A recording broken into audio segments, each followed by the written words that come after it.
চতুর্থ শ্রেণীর প্রিয় শিক্ষার্থীবৃন্দ, এমসি স্কুলের পক্ষ থেকে তোমাদের জন্য রইল অনেক অনেক ভালোবাসা। আজকে আমরা দেখব তোমাদের গণিত বইয়ের ৭৭ পৃষ্ঠার সমাধান।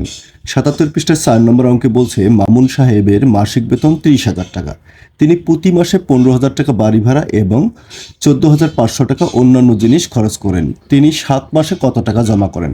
দেখো, এখানে অঙ্কটি তোমাদের দুইভাবে করে দেওয়া আছে। আমি একটু বিস্তারিত আলোচনা করতেছি। অঙ্কটি আমি একটু খাতায় লিখেছি। দেখো, এক মাসে বাড়ি ভাড়া বাবদ খরচ করেন ১৫,৫০০ টাকা, আর অন্যান্য খরচ করেন হচ্ছে ১৪,৫০০ টাকা। আচ্ছা বলো তো, মোট কত খরচ করেন? মোট মানে কি? যোগ করতে হবে। তাহলে এইটা আমরা যোগ করেছি।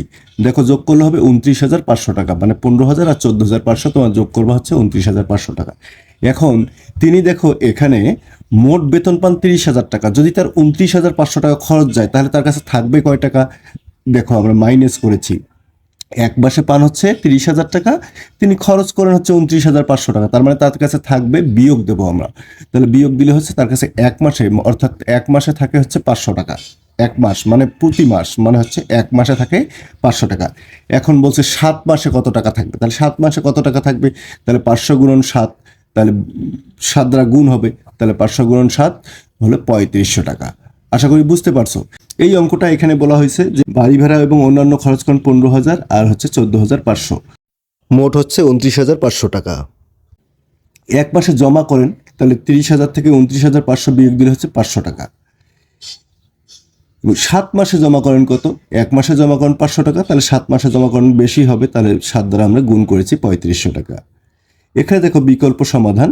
৭ মাসে মোট জমা, দেখো মোট হচ্ছে ৩০,০০০ টাকা। এখান থেকে ১৫,৫০০ আর ১৪,৫০০ এই দুটো যোগ, ১৫,০০০ এবং ১৪,৫০০ এই দুটো যোগ, তাহলে আমরা যোগ করেছি, গুণন ৭।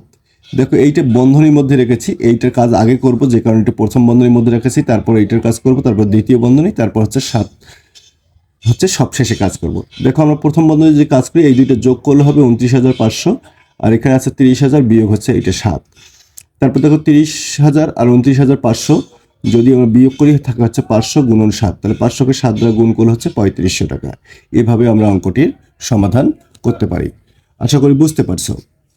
এবার ৫ নম্বর দেখো, ১ ডজন কলা ও ১ হালি ডিমের দাম একত্রে ১৯৬ টাকা। দেখো, ১ ডজন কলা ও ১ হালি ডিমের দাম একত্রে মানে একসঙ্গে ১৯৬ টাকা। বলছে একটি ডিমের দাম ১৩ টাকা হলে একটি কলার দাম কত? দেখো, একটি ডিমের দাম কত? ১৩ টাকা হলে একটি কলার দাম কত? এখানে বলছে ১ ডজন সমান ১২টি, ১ হালি সমান ৪টি। এটা আমরা জানি, তোমরা লিখে দেবে যে আমরা জানি। আমি অঙ্কটি একটু পড়ে রেখেছি, তোমাদের দেখাচ্ছি। হ্যাঁ, দেখো, আমরা জানি ১ হালি সমান ৪টি, ১ ডজন সমান হচ্ছে ১২টি। আমাকে বের করতে বলছে কি, একটি ডিমের দাম দেওয়া আছে ১৩ টাকা। আমাদের প্রশ্নে দেওয়া আছে একটি ডিমের দাম ১৩ টাকা। আমাদের বলছে ৪টি ডিমের দাম, মানে ১ হালি ডিমের দাম বের করতে। তাহলে ৪টি ডিমের দাম কত? তাহলে ৪ দ্বারা গুণ হবে, বেশি হবে, তাহলে ৪ দাম ৫২ টাকা। ১ ডজন কলা ও ১ হালি ডিমের দাম একত্রে ১৯৬ টাকা। আচ্ছা বলো তো, এইটা থেকে যদি আমি ১ হালি ডিমের দাম বাদ দিয়ে দিই, তাহলে থাকবে কিসের দাম?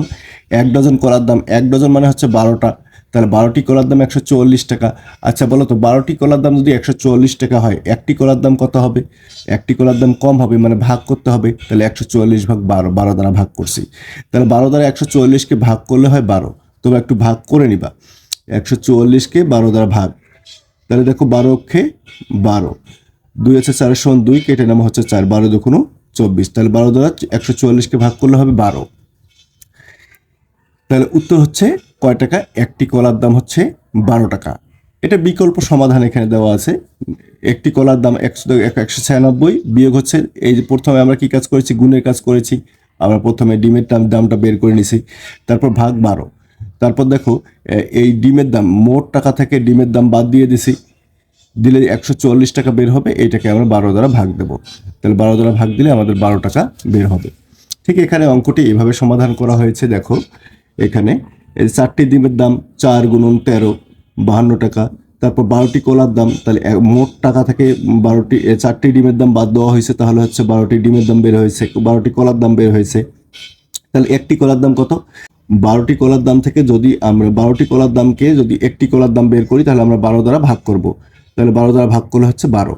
এখানে গাণিতিক বাক্যটাও ওইভাবে দেওয়া আছে। দেখো, তারপর হচ্ছে দেখো ১৯৬, এই যে গুণ করলে হচ্ছে ৫২, দেখো ভাগ হচ্ছে ১২। তারপর এই দুটো বিয়োগ করলে হচ্ছে 144 ভাগ 12, 144কে 12 দ্বারা ভাগ করলে হচ্ছে 12 টাকা। আশা করি অঙ্কগুলো বুঝতে পারছো। এরপরও যদি কোনো সমস্যা থাকে অবশ্যই তোমরা কমেন্ট করে জানাবে, বা কোথাও বুঝতে সমস্যা হলে অবশ্যই তোমরা কমেন্ট করে জানাবে। আজকের ক্লাসটি এখানেই শেষ করব। সবাই ভালো থাকবে, সুস্থ থাকবে এবং অবশ্যই তোমরা মন দিয়ে পড়াশোনা করবে। ধন্যবাদ।